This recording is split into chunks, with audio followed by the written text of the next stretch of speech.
باللہ من الشیطان الرجیم بسم اللہ الرحمن الرحیم ان اللہ وملائکتہ یصلون علی النبی یا ایھا الذین آمنوا صلوا علیہ وسلموا تسلیما. درود پڑھو. اللہم صلی علی سیدنا و مولانا محمد وعلی آل سیدنا و مولانا محمد وبارک وسلم علیہ.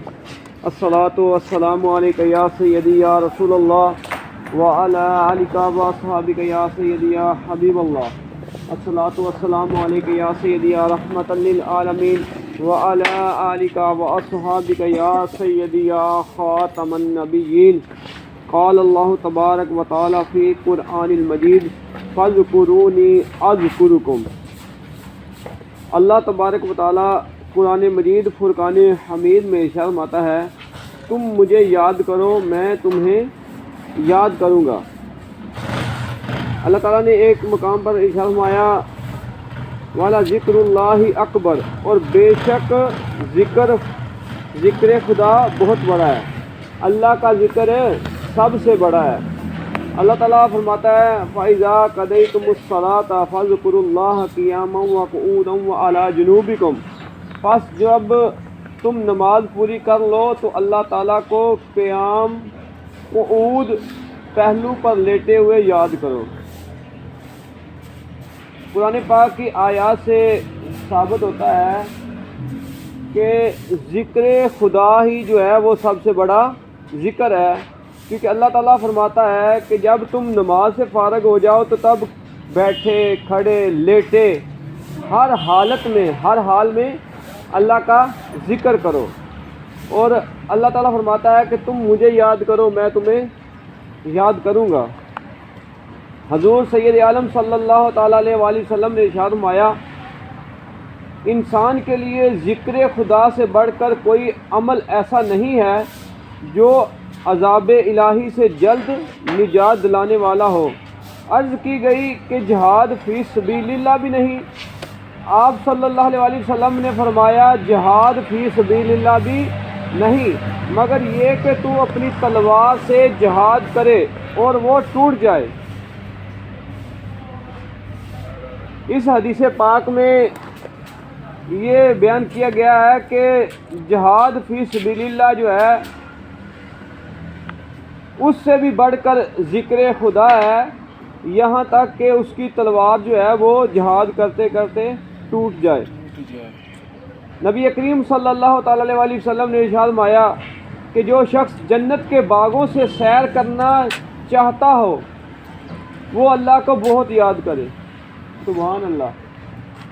کہ جو بندہ یہ چاہتا ہے کہ میں جنت میں سیر کروں تو فرمایا وہ اللہ کا ذکر کرے، وہ اللہ کا ذکر کرے.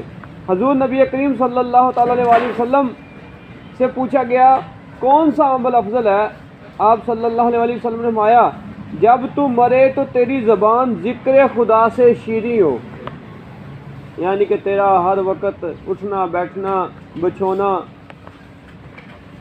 ہر حالت میں تم اللہ کو یاد کرو، ہر حالت میں اللہ کو یاد کرو. نبی کریم صلی اللہ تعالیٰ علیہ وآلہ وسلم نے ارشاد فرمایا کہ ذکر خدا میں صبح شام بسر کر تو اس حالت میں دن اور رات مکمل کرے گا کہ تجھ پر کوئی گناہ باقی نہیں ہوگا. اللہ تعالیٰ کا ذکر ایسی شفا ہے کہ جس کی وجہ سے بندے کے تمام گناہ معاف کر دیے جاتے ہیں. جو بندہ صبح شام اللہ تعالیٰ کے ذکر میں رہتا ہے تو اللہ تبارک و تعالیٰ اس کے گناہوں کو معاف فرما دیتا ہے. یہاں تک حدیث پاک میں آتا ہے جس کا مفہوم ہے کہ بندہ جب ذکر خدا کے لیے بیٹھتا ہے اللہ کا ذکر کرتا ہے تو جب وہ اٹھتا ہے اٹھنے سے پہلے اللہ تبارک و تعالیٰ اس کے گناہوں کو معاف فرما دیتا ہے. اللہ تعالیٰ کو اپنا ذکر اس قدر محبوب ہے کہ جب بندہ اللہ کا ذکر کرتا ہے تو اللہ تعالیٰ اپنے ذکر کرنے کی وجہ سے اللہ تعالیٰ کے ذکر کرنے کی وجہ سے اس بندے کے گناہوں کو معاف فرما دیتا ہے. نبی کریم صلی اللہ تعالیٰ علیہ وآلہ وسلم کا فرمان ہے کہ صبح و شام یاد الہی جہاد فی سبیل اللہ میں تلواریں توڑنے اور بے دریغ راہ خدا میں مال لٹانے سے بہتر ہے. حضور صلی اللہ علیہ وسلم فرماتے ہیں کہ اللہ تعالیٰ فرماتا ہے کہ جب میرا بندہ مجھے تنہائی میں یاد کرتا ہے تو میں اسے تنہائی میں یاد کرتا ہوں، اور جب وہ مجھے جماعت میں یاد کرتا ہے تو میں اسے اس کی جماعت سے بہتر جماعت میں یاد کرتا ہوں۔ جب وہ مجھ سے ایک بالش قریب ہوتا ہے تو میں اس سے ایک ہاتھ قریب ہو جاتا ہوں۔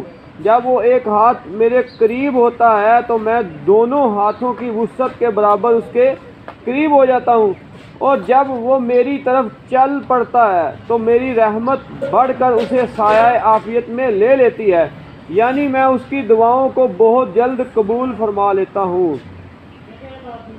نبی کریم صلی اللہ تعالی علیہ وسلم نے فرمایا 7 شخص ایسے ہیں جنہیں اللہ تعالیٰ اپنے سایہ رحمت میں اس دن جگہ دے گا جس دن کوئی سایہ نہیں ہوگا۔ ان میں سے ایک وہ ہے جس نے تنہائی میں خدا کو یاد کیا اور خوف خدا کی وجہ سے اس کی آنکھوں سے آنسو بہہ نکلے۔ اس میں اللہ تبارک و تعالیٰ کے محبوب صلی اللہ علیہ وسلم نے قیامت کے منظر کے بارے میں اشارہ فرمایا ہے کہ جو بندہ اللہ کا ذکر کرتا ہے، اللہ تعالیٰ کا ذکر کرتا ہے، تو اللہ تعالیٰ فرماتا ہے کہ ایسے 7 شخص ہیں کہ جن کو قیامت کے دن جو میں اپنا سایہ رحمت عطا کروں گا ان میں سے ایک شخص وہ ہوگا جو تنہائی میں میرا ذکر کرے اور میرے ذکر کی وجہ سے، میرے خوف کی وجہ سے اس کی آنکھوں سے آنسو نکلے،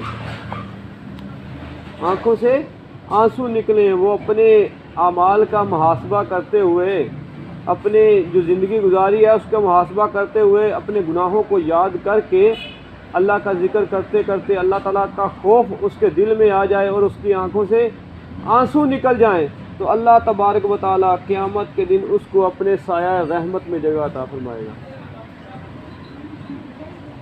تو بہت بڑی بات ہے اگر ہم اپنے اعمال کا محاسبہ کریں۔ ہمیں چاہیے کہ ہم ہر روز جو ہے وہ اپنے اعمال کو دیکھیں، صبح سے لے کے شام تک جب سوتے ہیں اس وقت ہمیں یہ دیکھنا چاہیے کہ سارا دن ہم نے کتنا سچ بولا ہے، کتنا جھوٹ بولا ہے، کس کو دھوکہ دیا ہے، کس کے ساتھ وفا کی ہے۔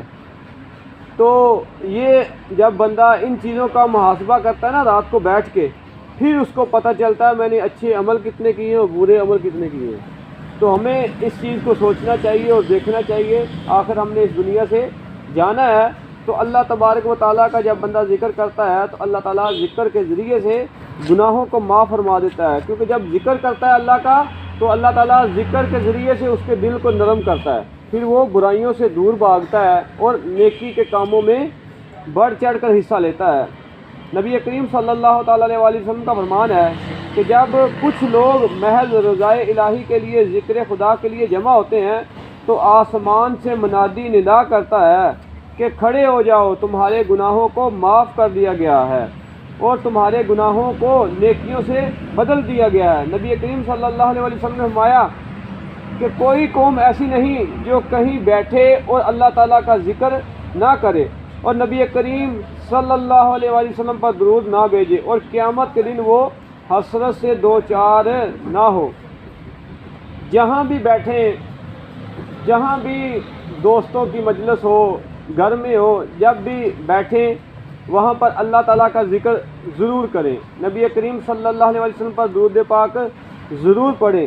جو بندہ جن مجلسوں میں اللہ کا ذکر نہیں کرتا، نبی کریم صلی اللہ علیہ وسلم پر درود پاک نہیں پڑھتا، تو نبی پاک صلی اللہ علیہ وسلم نے فرمایا کہ قیامت کے دن وہ ان مجلسوں پر حسرت کرے گا کہ کاش میں اس میں اللہ کا ذکر کر لیتا، کاش میں درود پاک پڑھ لیتا، کاش میں اللہ کا ذکر کر لیتا۔ کیونکہ جب اللہ کا ذکر کیا جاتا ہے تو اس پر اللہ تعالیٰ کی رحمتیں آتی ہیں، تو رحمتوں کی وجہ سے اللہ تبارک و تعالیٰ گناہوں کو معاف فرما دیتا ہے۔ دعا ہے اللہ تعالیٰ سے کہ اللہ تعالیٰ ہمیں اپنا ذکر کرنے کی توفیق عطا فرمائے۔ نبی پاک صلی اللہ علیہ وسلم نے فرمایا کہ افضل جو ذکر ہے، افضل الذکر لا الہ الا اللہ ہے۔ جو لا الہ الا اللہ کا ذکر کرتا ہے یہ افضل ذکر ہے۔ اس میں لا الہ کا معنی یہ ہے کہ کوئی الہ نہیں ہے، کوئی عبادت کے لائق نہیں ہے الا اللہ، مگر اللہ۔ اللہ وحدہ لا شریک ہی وہ ذات ہے جس کی عبادت کی جاتی ہے اور وہی ذات ہے جو عبادت کے لائق ہے، وہی وحدہ لا شریک ہے جس کا کوئی شریک نہیں ہے۔ تو یہ پہلے تو کلمے میں نفی ہے، لا الہ، اس میں نفی کی گئی ہے کہ کوئی معبود نہیں ہے۔ اس کے بعد اثبات ہے، الا اللہ، مگر اللہ۔ یہ کلمات اللہ تبارک و تعالیٰ کو سب سے زیادہ محبوب ہیں۔ ہمیں چاہیے کہ ہم ان کلمات کو رات دن اس کا ذکر کریں، کیونکہ جس کو کلمہ نصیب ہو گیا دنیا سے جاتے وقت، جو اپنا ایمان لے گیا، کامیاب وہ ہو گیا۔ کامیاب وہ شخص ہوگا جو دنیا سے جاتے ہوئے اپنا ایمان ساتھ لے جائے گا۔ دعا ہے اللہ تعالیٰ سے کہ اللہ تعالیٰ ہمیں اپنا ذکر کرنے کی توفیق عطا فرمائے۔ آمین۔ الحمدللہ رب العالمین والعاقبۃ